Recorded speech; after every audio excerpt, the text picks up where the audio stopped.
Olá, boa tarde. Mais uma edição do Gazeta Entrevista. Inicia agora, nesta sexta-feira. Muito boa tarde. Muito obrigado pela sua audiência, pela sua atenção, por você disponibilizar uma parte do seu tempo para saber o que é de interesse público.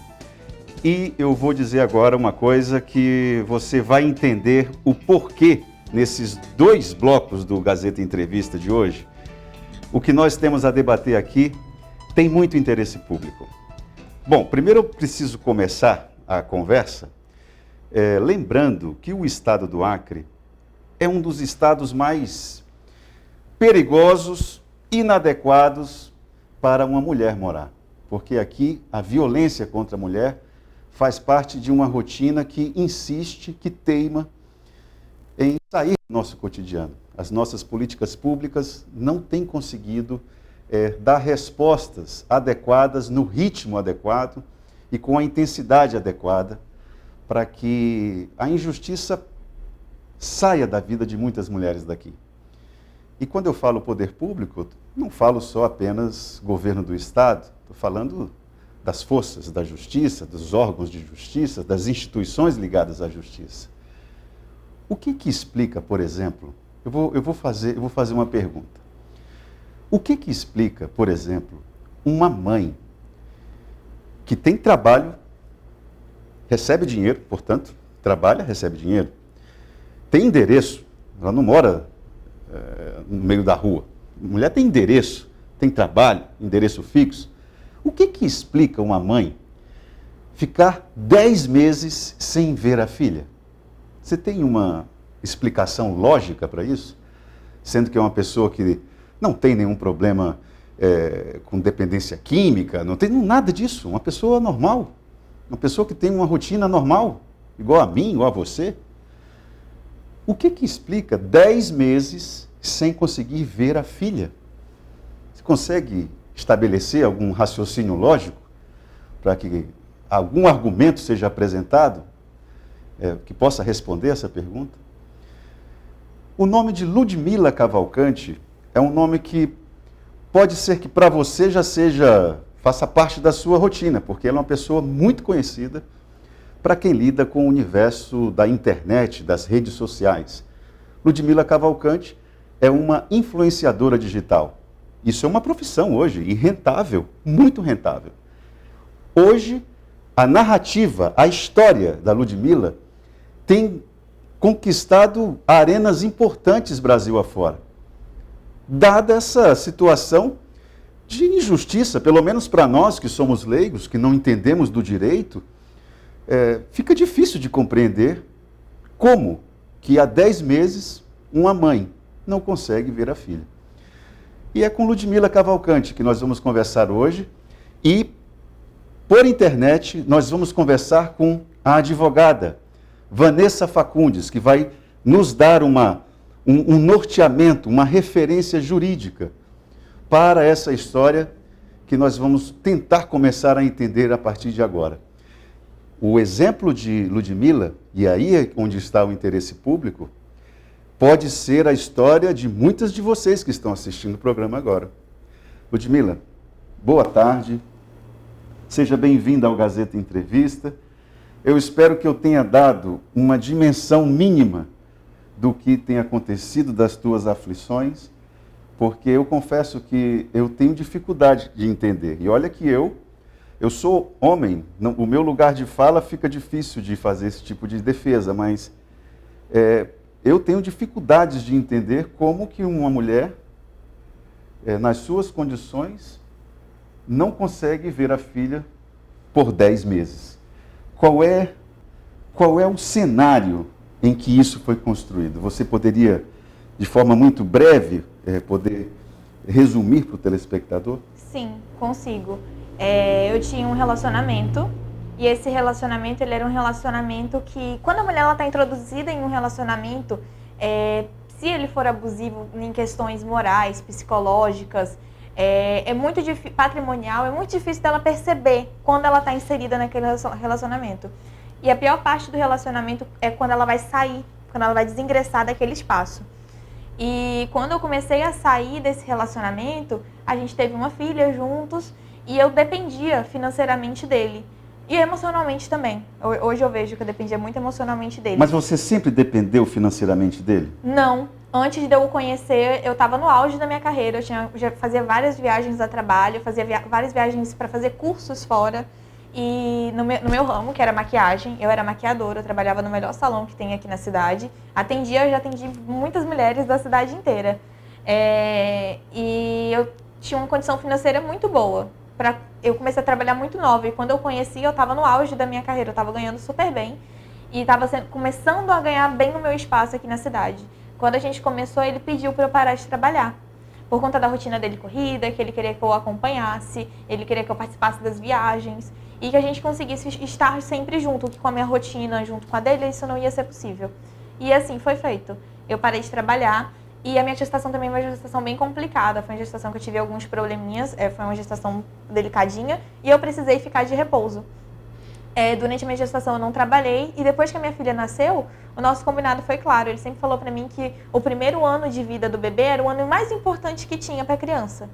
Que era quando ele estava aprendendo tudo, quando estava chegando no mundo, aquela coisa toda. Então eu podia me dedicar à nossa filha. E assim foi feito. Nós havíamos nos separado assim que ela nasceu. Eu morava num apartamento que era pago por ele, todas as contas eram pagas por ele e ele dava um valor X pra gente mensal, que era a pensão da nossa filha. Ele não me bancava mais, era a nossa filha. Eu vivia em prol dela e ele cuidava das despesas que tinham em torno da criança, plano de saúde, pediatra, que mesmo ela tendo plano, a nossa pediatra era a parte, porque eu sou uma mãe extremamente cuidadosa e eu gostava daquela pediatra, vacina, tudo era feito do melhor e pago por ele. Ô Ludmila, mas eu queria entender o seguinte, a partir de que momento você percebeu, não sei se durante a gravidez ou pouco depois, você começou a perceber alguma mudança de comportamento por parte dele? Não? Na verdade era sempre assim, nós estávamos aqui super bem, acontecia qualquer coisa, você já era a pior pessoa do mundo. A gente estava num grupo de amigos, ali estava todo mundo rindo e super feliz e aquela coisa toda.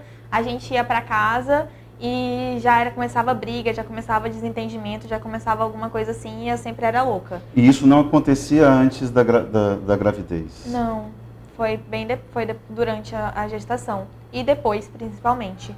Quando foi em dezembro, ele solicitou, a Antonella estava com 3 meses, ela só mamava no peito, era amamentação exclusiva, e ele pediu para mim para passar o Natal com ela, em outro estado, sozinho, ele não queria me levar. Eu falei, não, ela é muito pequenininha, ela só mama no peito, ela não tem condições de fazer uma viagem se eu estar presente. Literalmente, ela depende de mim, que até para se alimentar, ela depende de mim. Ah, mas a gente dá fórmula e tal, não dá, agora não é o momento. Ela é muito pequenininha, não dá. Depois desse episódio, ele se rebelou, ele jogou R$300 na minha cara, isso no início de dezembro, e falou assim, eu estou indo viajar, vou passar Natal e Ano Novo fora, e vocês se virem. Isso foi dia 11 de dezembro, no meu aniversário. Ele fez esse gesto, já tendo, obviamente, consciência de que a criança iria passar por privações, né? Já, com certeza. E ele fez essa viagem. Durante a viagem, eu fiz vários contatos com ele e com a família, solicitando, olha, acabou a fralda, acabou isso, acabou aquilo, precisa comprar tal coisa, porque a gente dependia dele. Isso não era segredo pra ninguém, isso não é segredo pra ninguém. Eu dependia dele. Você passou a depender dele? Eu passei a depender dele financeiramente porque ele fez eu parar de trabalhar. Então não era segredo pra ninguém que ele precisava nos suprir. E nem pra ele sabia dessa responsabilidade. E dezembro foi um mês difícil, mas sobrevivemos. Janeiro foi um mês difícil, mas sobrevivemos também. Em fevereiro, mas até então eu achava que porque ele é muito de lua. Tipo assim, hoje tá tudo ótimo, amanhã já não pode estar tanto. E amanhã, depois já tá tudo ótimo de novo, já tá com sorriso daqui até aqui. Então eu pensei que era só uma fase. E que daqui a pouco melhorava, porque realmente, hoje era uma briga doida e amanhã ele já tava super tranquilo. Então eu pensei que ia passar. Quando foi em fevereiro, ele veio a Rio Branco sem avisar pra ninguém. E eu, sem querer, encontrei com ele. Foi muito sem querer mesmo, eu encontrei com ele, nós tivemos uma recaída. E nessa recaída eu engravidei da nossa segunda filha, da Catarina. Eu não sabia, mas nessa vinda dele para Rio Branco, eu encontrei com ele no dia. Aí depois eu fui olhar no processo e ele entrou com um pedido de guarda compartilhada aqui na cidade de Rio Branco. Em fevereiro de 2020, ele entrou com um pedido de guarda compartilhada. O guarda compartilhada não tem nada a ver com moradia. A criança ia morar comigo e ele ia ter... iria regulamentar as visitas dele e regulamentar a pensão. Sem eu ser intimada, sem eu ser avisada, sem eu ter advogado constituído no processo, absolutamente nada, o juiz concedeu uma pensão provisória de R$1.000. A gente saiu de um patamar de vida de R$10.000, que ele supria, foi para R$1.000 sem eu ser avisada.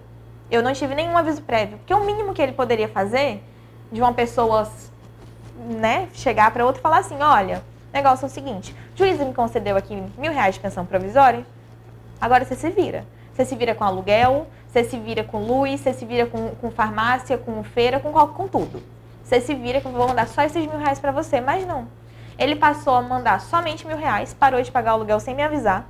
Quando eu perguntava, ele falava que estava tudo certo. Parou de pagar a luz sem me avisar. A gente tinha acabado de iniciar uma pandemia, onde estava todo mundo, infelizmente, morrendo.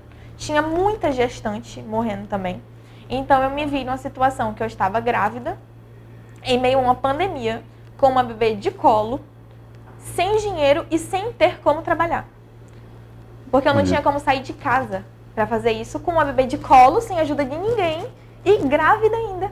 E ainda teve um episódio em que cortou-se a energia da sua casa, não foi? Cortou a minha energia da minha casa 2 vezes. Ô Ludmila, eu vou pedir licença a você agora, porque eu fiz questão de você narrar o seu problema para que o telespectador pudesse ter noção da sua história e, a partir disso, a orientação da advogada, porque senão a advogada iria entrar falando a respeito das situações que o telespectador não teria noção do que se estava falando. Então, nós vamos falar com a advogada Vanessa Facundes.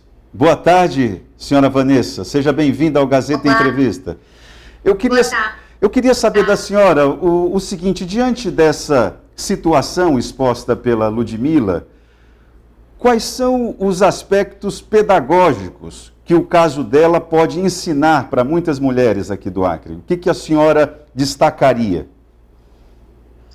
Então, em primeiro lugar, eu parabenizo a Ludmila por tanta garra, por tanta força, por não desistir de lutar pelos direitos da sua filha, porque é um direito dela conviver com a mãe, conviver com os pais. E ela ressaltou bem que a questão da guarda compartilhada não tem nada a ver com o lar, né?